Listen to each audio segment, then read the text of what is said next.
আসসালামু আলাইকুম।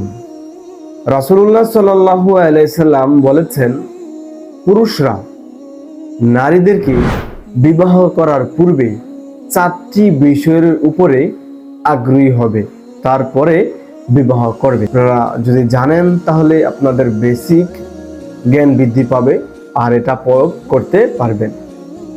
তো রাসূল পাক সাল্লাল্লাহু আলাইহি সাল্লাম বলেছেন, প্রথমে 1 নাম্বার হচ্ছে তার ধন সম্পদ, 2 নম্বরে হচ্ছে তার মর্যাদা আভিজাত্য, 3 নম্বরে হচ্ছে তার রূপ যৌবন, 4 নম্বর হচ্ছে তার দিনদারিতা। এই 4টি বিষয় দেখার জন্য বলেছেন। তারপরে রাসূল পাক সাল্লাল্লাহু আলাইহি সাল্লাম বলতেছেন, এই 4টি বিষয়ের মধ্যে সবচেয়ে গুরুত্বপূর্ণ বিষয় হচ্ছে দিনদারিতা।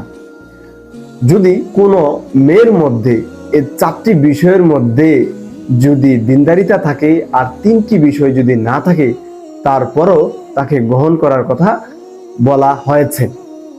আপনি যদি বাহ্যিক দিক দিয়ে সৌন্দর্য দেখেই ফুট করে লাভ দিয়ে পড়ে যান, তাহলে কিন্তু আপনি ঠকে যাবেন।